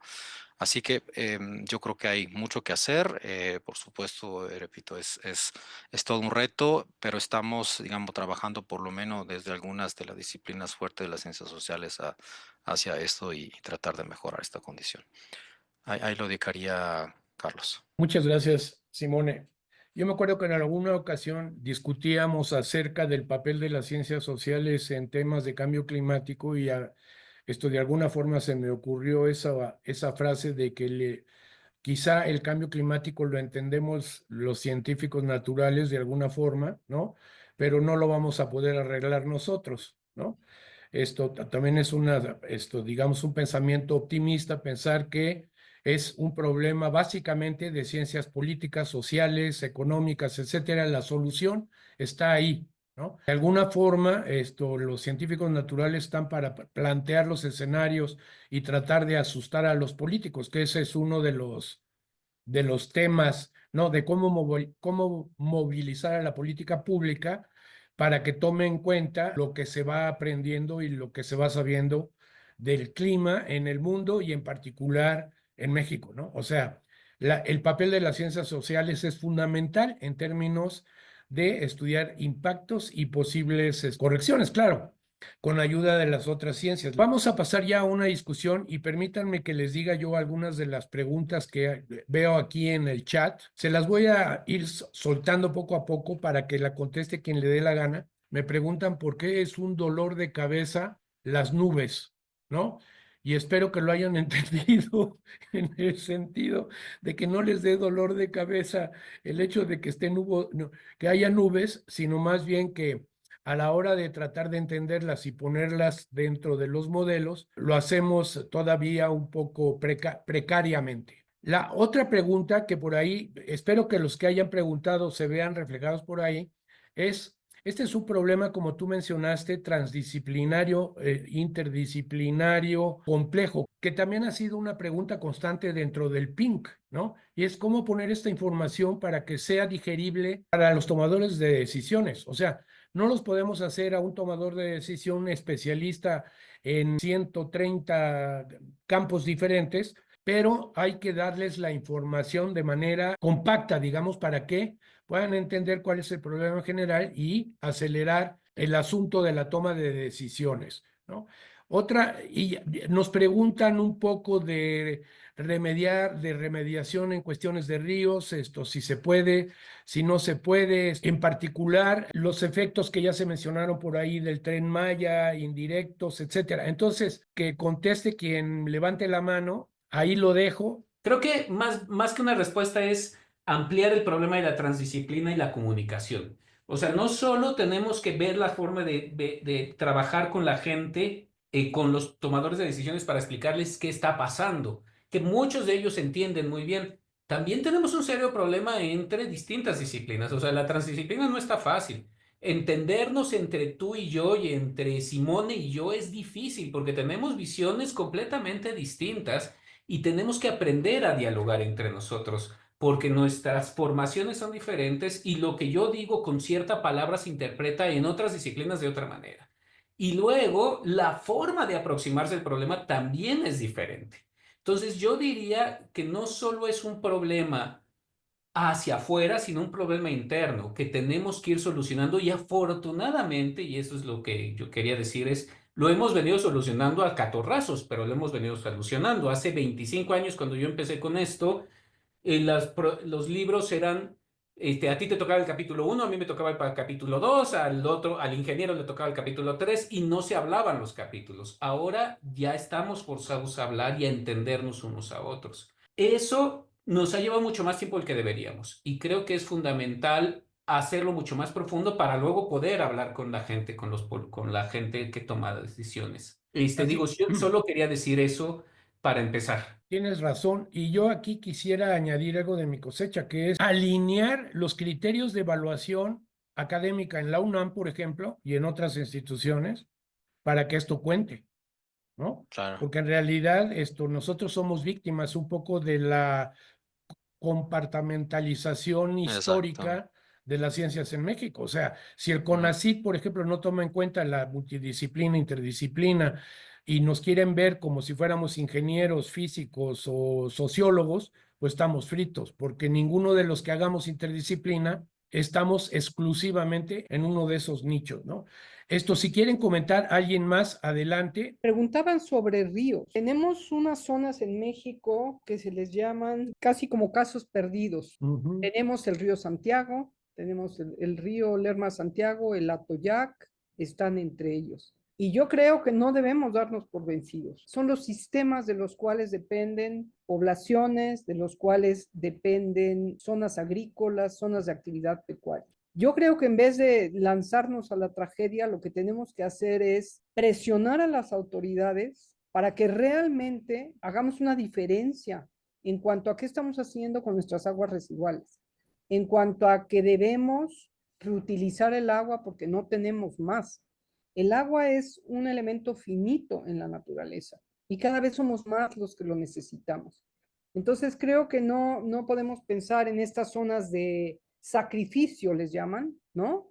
Nos mostró una muy clara Luis Zambrano, ¿no? El río Santiago, en esa zona del Salto, era un lugar en el que la gente de Guadalajara iba a hacer su lunch del domingo y gente de mi edad iba a ese lugar y todavía era un lugar donde podían disfrutar de la vida. Y ahorita es una zona verdaderamente en desgracia. Entonces no podemos permitir que esto continúe cuando quienes están virtiendo ahí sus aguas son industrias que tienen la capacidad de poner una planta de tratamiento para ayudar a que esto se solucione. Entonces, yo creo que también hay que presionar a las autoridades para que esto no continúe como está. Es lo único que quería decir. ¿Alguien quiere añadir algo o preguntar algo? Exactamente. Aquí yo quisiera también mencionar un poco el PINC, ¿no? La labor del PINC a lo largo de los años ha tratado ser este puente en donde se establezcan estos lazos inter, multi y transdisciplinarios y ha tratado de incorporar no solamente otras disciplinas, sino también otras regiones en el país, que en realidad creo que era Simone quien mencionaba, ¿no? Que mientras más lejos del centro estás, más lejos del cambio climático estás. Y esto, bueno, pues se contemplaba también y se trató de alguna Sí, forma claro. y se trata de alguna forma de acercar estas diferentes disciplinas. Y déjenme, les voy a dejar por ahí un comentario también de quienes nos están mirando o escuchando, y habla sobre el papel de la psicología. Esta es una cosa que yo, un poco en chunga, he mencionado que para tratar de transmitir los efectos y los peligros y los riesgos que implica el cambio climático a los políticos, necesitamos a los psicólogos. O sea, ¿cómo es para romper esas barreras mentales a esta información? En realidad la información no es agradable. Generalmente los estudios que hacemos, todos nos dicen que las cosas están funcionando mal. O sea, ese es un problema que tenemos generalizado. Las cosas están funcionando mal y en condiciones de cambio climático, pues se va a agravar. Entonces, ¿cómo les pasamos esto? ¿Qué es más importante? El agua, que es fundamental el agua en el país y no estar construyendo pues lo que sea, ¿no? La verdad. ¿Alguien quiere añadir? Bueno, no veo aquí bueno, había dos puntos, ¿no? Digo, ahorita vamos a ver la caja de Pandora, pero el tema de la información ahora, ¿no? La cuestión de las redes sociales y cómo no se transmite esta información. Yo sí estoy viendo recientemente cuestiones sobre clima, sobre todo con esta ola, ¿no? Global de resistencia, si quiere, de ultraderecha, bueno, empezando con los vecinos. Creo que es la primera vez que me toca en varios años monitorear un discurso tan fuerte y negativo en torno al clima como nunca, ¿no? Entonces creo que sí, mucha de esta información está llegando con todo el poderío que nunca vimos y siento yo que no hay, por lo menos desde la academia habría que, no sé cómo, pero es como que te llega el huracán ahora sí, ¿no? De fuerza 5, lo que sea, y te lleva. Entonces, al punto aquí es, sí, pensar también, porque estamos en una fase contracíclica donde viene toda la contrainformación sobre el clima, que no existe y el negación, y en fin, no menciono, porque bueno, aquí venía una pregunta, ¿no? Entonces ahí sí es muy difícil entenderlo, pero pues creo que la ciencia es muy cierta, ¿no? En muchas cosas tiene un grado de entendimiento muy, muy alto y también esa interpretación social sobre el problema, pero no es suficiente. Bueno, quería dejar ahí nada más un tema. No, pues tienes razón. O sea, vamos a estar también el ambiente, digamos, de la política internacional y de la política nacional afecta mucho cuánto se puede hacer en términos de cambio climático. O sea, en Estados Unidos están regresando a la época en que no pueden mencionar estos temas. O sea, simplemente si someten un proyecto a alguna fuente de financiamiento oficial, no pueden utilizar clima, no pueden utilizar cambio climático, no pueden utilizar cuestiones de protección del ambiente, o sea, hay un montón de restricciones ahora. También dices tú de la mala información que se está dando por el planeta y que esto habría que advertir a quienes nos acompañan en esta ocasión, que sean muy cuidadosos en a quién consultan o con quién consultan o a quién preguntan. Aquí deberían tener su universidad favorita a quién preguntar o su investigador en cambio climático favorito a quién dirigirse o algo así. En México es difícil porque somos realmente, después de 30 años o los que estemos, seguimos siendo relativamente pocos en ciencia del cambio climático, ya sea de la natural o de la o de la social. Entonces, tiene sus bemoles esta cosa, pero sí, déjenme que haga también una pequeña aquí propaganda. a todos aquellos que nos ven, métanse a la página del PINC y vean sus publicaciones. Hay un montón de información dentro de las publicaciones del PINC, libros y otras cosas que tienen mucha información sobre cambio climático en México y a cuestión de cuestiones internacionales, ¿no? Veo una mano aquí de Brian Randolph, me imagino, que se identifique y que pregunte. Adelante. Sí, buenas tardes. Pues ahorita lo que estoy viendo es que también la lucha de egos dentro de las instituciones es muy, muy fuerte, doctor. Porque algunas veces dicen que uno puede más que el otro y entonces no llegan a acuerdos en el conocimiento. Y entonces viene mermando todo lo que podrían haber construido con la complejidad que se debe en el asunto. Y entonces, pues es lo que está pasando. Yo veo mucha lucha de egos en ocasiones y en otras pues no nos ayuda para llegar a una conclusión o una definición en el conocimiento. Pues tu pregunta es perfectamente válida y de hecho ha habido unas cuantas publicaciones relativamente recientes que seguramente son tesis en la UNAM, algunas de ellas donde se toca este problema de los egos. Bueno, investigadores y políticos y todo el mundo padecemos de los mismos defectos. Entonces, esto sí es cierto que es un problema. A lo mejor ahí para los psicólogos de otra pregunta que venía en el chat, esa es una pregunta válida. O sea, tenemos que luchar también con a veces la incapacidad de colaboración entre diferentes personajes, ¿no? Que sería importante que se pudieran hablar los unos a los otros para concluir alguna cosa. A lo mejor tendríamos que también hablar un poco desde el papel de la sociedad aquí, Simone o Marisa o quien se aviente, ¿no? Porque la sociedad tiene que ser muy importante y tienen un papel realmente de apertura, o sea, no se exige a nadie que sea académico del cambio climático para poder actuar en el contexto del cambio climático. Y más bien yo aquí trataría de proponer un papel más de actividad política, ¿no? En términos de cambiar las prioridades, pues del país. Nos mostraron esto de las metas del desarrollo sustentable y cómo están puestas al revés, ¿no? O sea, los recursos naturales tendrían que estar en primer lugar y luego los sociales y económicos. Y nosotros funcionamos a través de la economía.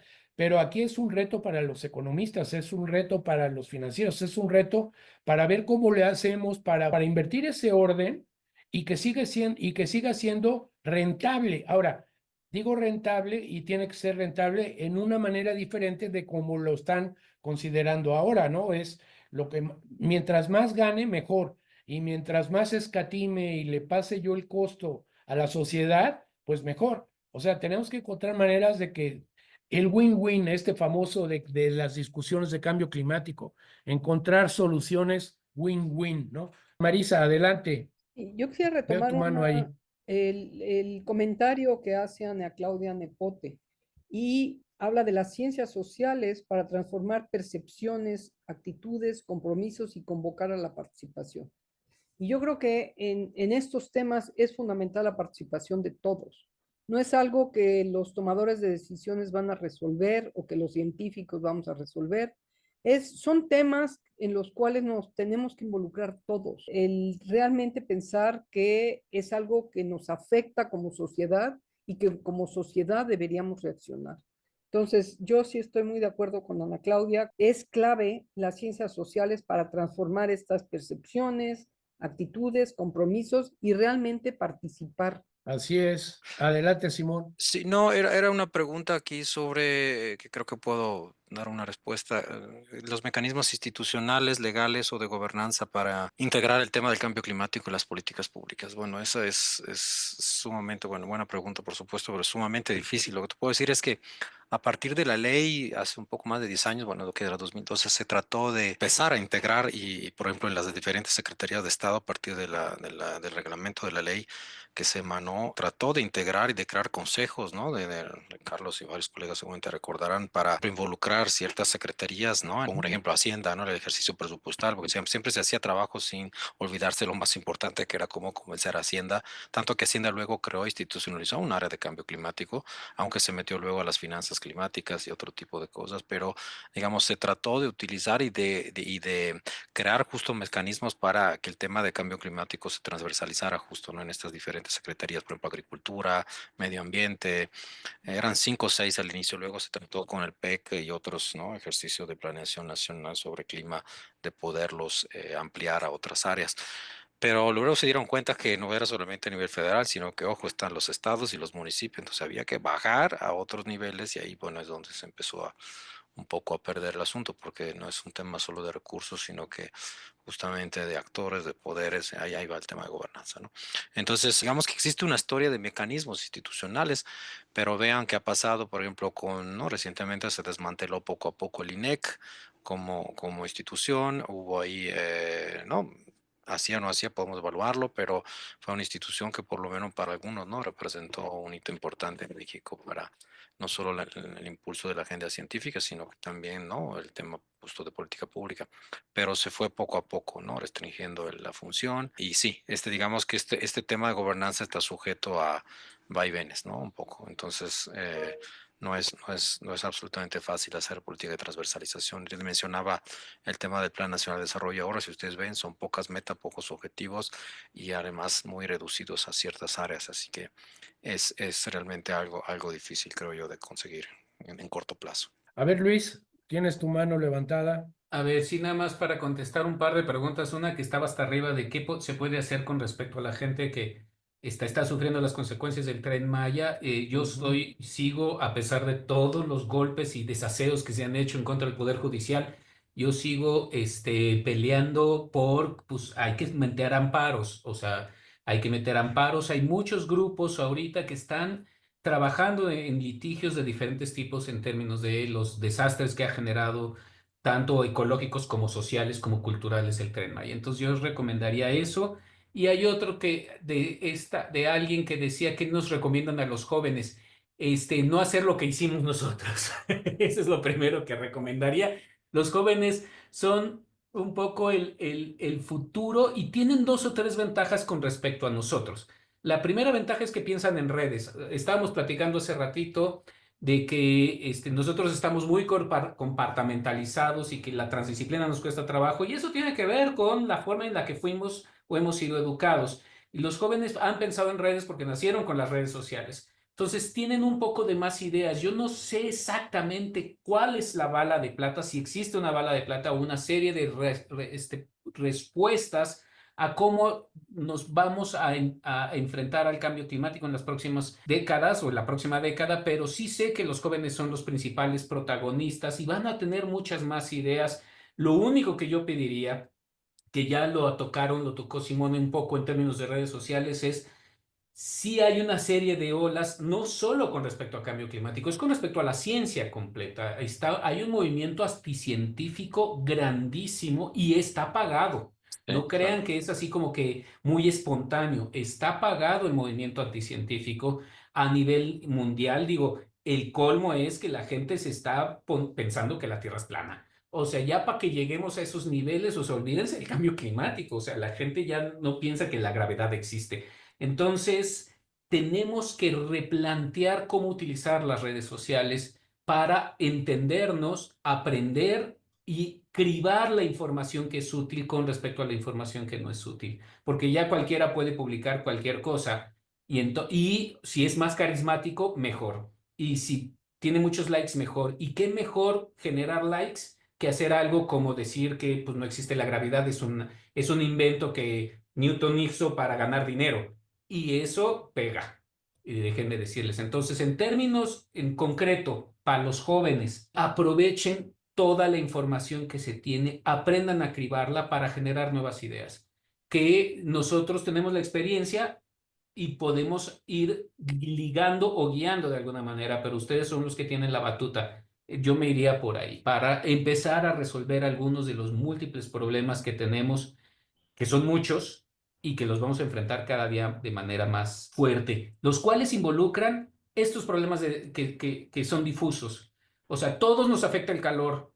Los ricos tendrán aire acondicionado, los pobres no. Los pobres pueden morir por olas de calor muy fuertes, sobre todo las personas más vulnerables, los más viejos y los más jóvenes. ¿Cómo le hacemos para que ese problema difuso se vuelva un problema concreto? Y eso es lo que yo diría en términos generales. Gracias. Yo aquí me gustaría quizá meterles el reto para los jóvenes, un poco como decías tú, Luis, es hacer las cosas de manera diferente y el reto para los jóvenes es no verse como espectadores del problema, sino participantes del problema. Y en realidad una de las formas de hacerlo es, no necesitan, o sea, no se necesita ser experto en cambio climático para darse cuenta dónde, si me cambia la precipitación y la temperatura donde vivo, me va a afectar, ¿no? Ya sea yo viva del campo o viva en la ciudad o viva en cualquier sitio. Entonces, estas son cosas que la misma sociedad aquí representada por todos nosotros, incluyendo nuestro auditorio, que se hagan la pregunta y que traten de respondérsela, porque nosotros podemos dar, y lo hemos hecho, pues hemos podido tratar de dar algunas ideas, ¿no? Pero, por ejemplo, no le vamos a decir a un ingeniero en aires acondicionados cómo va a verse afectado su negocio en condiciones de cambio climático, y lo podría hacer bien o también lo puede hacer mal. Por ahí se mencionaron esto de lo que serían malas adaptaciones o estas construcciones o cosas que se hacen sin considerar todos los efectos colaterales que eso produce, y eso tendría que poderse exigir. Lo mismo que pasa, por ejemplo, con el Código Construcción de la Ciudad de México, de muchas ciudades que están sujetas a terremotos o a temblores, pues el código se ajusta a que las cosas aguanten los temblores. Bueno, lo mismo tendríamos que poder pensar en términos de la escasez de agua o el riesgo a huracanes o ciclones en las costas mexicanas. Y esto es como una regla de dedo. Donde llueve va a llover mucho y donde llueve poco va a llover menos. Y esto lo estamos viendo ahí también con los mapas que presentó Marisa y presentaron en cuanto a la exigencia sobre los recursos hídricos en las zonas más áridas del país. O sea, no va una cosa con otra. O sea, antes teníamos no sé cuántos, 4,000 metros cúbicos por cabeza por año o algo así, era el presupuesto general. Y nos damos cuenta que habrá sitios donde estén los 4,000, pero hay otros sitios donde están en menos 11,000.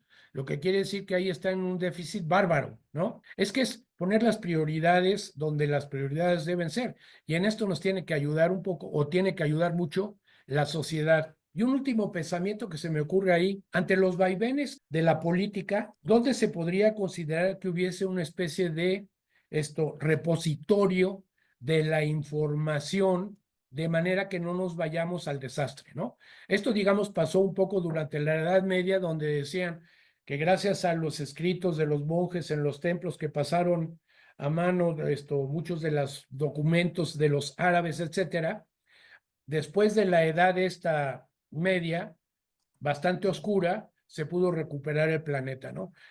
¿A quién le toca jugar ese papel? ¿No? Un poco, pero ya lo hacen en cierto sentido las universidades. Las universidades americanas durante el periodo de Bush, mientras él era muy contra, las universidades eran pro. Ahora la situación está cambiando porque les aprietan las tuercas.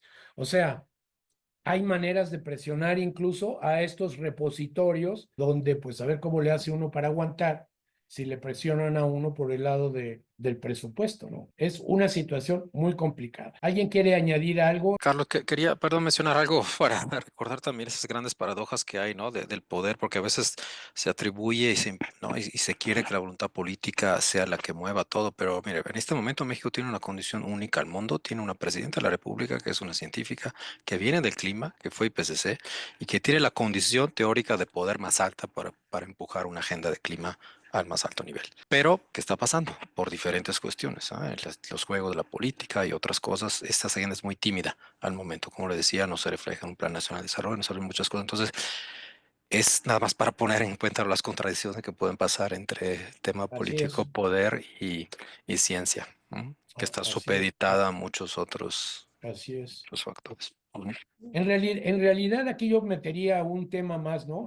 La idea esa de que si puedes prever, puedes prevenir. Y eso es lo que hacemos en cambio climático. Yo creo que tendríamos que hacer quizá un esfuerzo en la comunidad de ver si se ha hecho algo en estos mismos términos, ¿no? Si podemos prever, tendríamos que poder prevenir. Si hemos estado previniendo algo. Porque eso es lo triste. Esta es la ventaja y esta es la maravilla de tener ciencia del cambio climático. Es una ciencia que puede ver para adelante. O sea, estamos viendo 10 años, 20, 50 años adelante. Y si los peores escenarios en 50 años nos ocurren, pues nos comportamos como las hormigas, la verdad. O sea, una sociedad organizada, trabajadores, reinas, es total, y llega a la avenida del río y se lleva al hormiguero.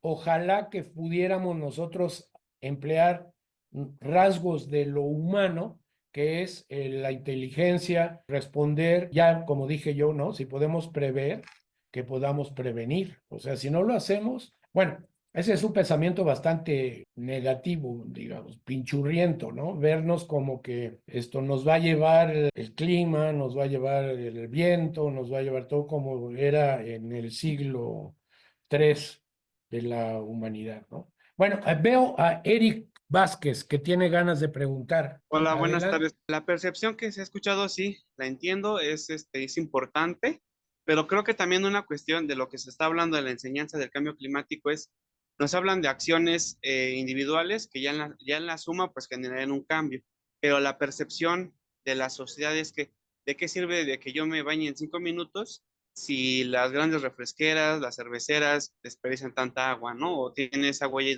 hídrica mayor que la que yo puedo hacer al bañarme. Entonces también hay ese tipo de situaciones, pues muchas veces hace que la sociedad pues no se involucre al 100%, cuando un sector minoritario es el que mayor afecta en un sentido de escasez. Tienes razón, Eric, pero ahí, por ejemplo, tú que te das cuenta y estudiaste leyes, podrías ayudar al cambio climático expresándote, pues, por donde puedas, ¿no? O sea, si tienes un auditorio, una audiencia, si das conferencias o donde trabajes, pues tratar de transmitir esto que tú te das cuenta y que la gente, pues, le cuesta mucho trabajo. Es cierto, las acciones individuales en 130 millones de habitantes o 20 millones de... O sea, medio kilo diario que pudiéramos ahorrar de basura diario en la Ciudad de México, medio kilo significarían 10 millones de toneladas o no sé cuánto de basura, que significarían como 500 carros de basura. O sea, es una barbaridad. O sea, ahí sí, acciones individuales sumadas cuentan, pero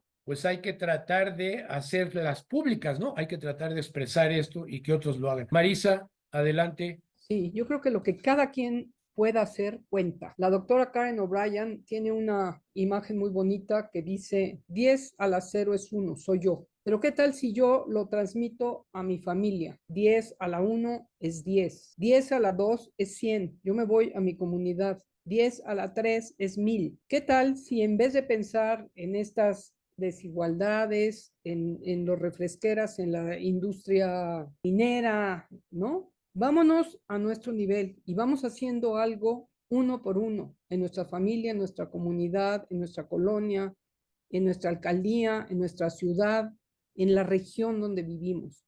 Si no hacemos un cambio nosotros mismos, no va a haber un cambio general. Entonces, yo creo que hay que quitarnos un poco eso de la mente y realmente participar en lo que sea posible. Gracias, Marisa. Esa analogía está muy buena, ¿no? Y en realidad es la multiplicación de la información. Y como decía Eric, si tiene información y él la entienda, pues que la trate de transmitir. O sea, si eso lo hiciera cada ciudadano, pues estaría muy bien.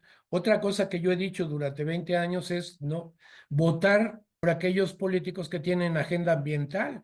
O sea, yo no sé cómo hacerle, pero este es el poder de la sociedad, votar por aquel que tenga agenda ambiental.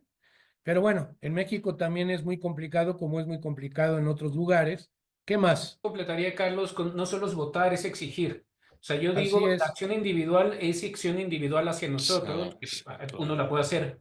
La acción colectiva también, o sea, dentro de la acción individual está la acción colectiva, que es la exigencia a los cambios de políticas públicas. Yo voto por alguien que me promete algo en términos de políticas públicas ambientales, exijo a ese alguien que las Sí, cumpla. hay Así derechos es. pero hay obligaciones también, ¿no? Así es. Bueno, yo creo que estamos llegando al final y nada más nos queda para un pensamiento final o simplemente nos despedimos y nos despedimos de la gente que parece que fue mucha. Ojalá que se hayan llevado algo de la mesa y que en realidad se vean cada uno de ellos como agentes, en este sentido, pues agentes contra el cambio climático. Iba a ser como, en lugar de ser agentes del cambio climático, ser agentes contra el cambio climático, ¿no?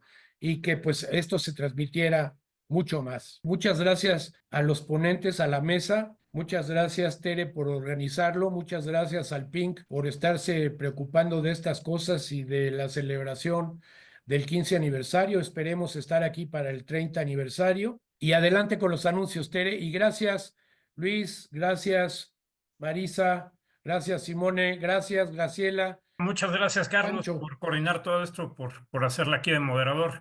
Simón, muchas gracias. Qué bueno que estuviste por aquí. Marisa, muchas gracias. Graciela, ya se nos fue. Luis, un abrazo. Muchas gracias por estar acá. Muchísimas gracias a nuestros panelistas, a nuestro moderador estrella, a nuestro coordinador por organizar esta serie de eventos y los invitamos a que el jueves, este jueves 24 de abril, de 11 a 1 nos acompañen a la mesa de nuevos diseños financieros en el contexto de cambio climático. Va a estar moderando esa mesa el doctor Francisco Estrada, el actual coordinador del PINC, y vamos a tener la participación de la doctora Paula Restrepo, el doctor Serafín Martínez y el doctor Santiago Lorenzo Alonso. También los invitamos la siguiente semana, el martes, a una de nuestras mesas finales del mes de abril, aunque vamos a continuar teniendo eventos el resto de abril y el resto del año, en el marco del aniversario del PINC. Esta mesa es sobre los avances en la modelación climática global. Vamos a tener 4 ponentes internacionales. Les invitamos a que consulten quiénes son y se suman. Nuevamente va a estar el doctor Francisco Estrada coordinando esa sesión. Y los invitamos también a que no olviden las convocatorias que tenemos vigentes en el PINC para que concursen, participen, se postulen. Una es el segundo premio de la investigación en cambio climático para las tesis de licenciatura, maestría y doctorado. Es en la modalidad de tesis, entonces quienes ya hayan presentado su tesis y tengan relación con este tema, pues tienen hasta el 30 de abril para enviar su tesis. En la página del PINC van a tener los detalles. Por ahí olvidamos el cartelito, pero también hay un premio a la poesía, cierra hacia finales de este mes. Entonces, para que no olviden postularse, ¿no? Es una nueva convocatoria la de poesía. Y finalmente, este fin de semana, en el marco del Tierra Fest, el Festival de la Tierra, vamos a tener un stand de juventudes climáticas. El PINC va a estar colaborando en el Tierra Fest con actividades lúdicas de todo tipo. Les invitamos a que se sumen. Va a ser un día, el 26 de abril va a ser en el Papalote Museo del Niño y el día domingo va a ser en el Centro Cultural El Rule, en el centro de la Ciudad de México. Entonces, bueno, pues todas y todos invitados, muchas gracias por acompañarnos hoy y les esperamos este jueves y en el resto de los eventos. Gracias a nuestro moderador, nuestros panelistas y nos estamos viendo. Gracias. Ay, Nos gracias. vemos. Saludos. Gracias, Pancho. Gracias, No, Tere. un abrazo. Igualmente.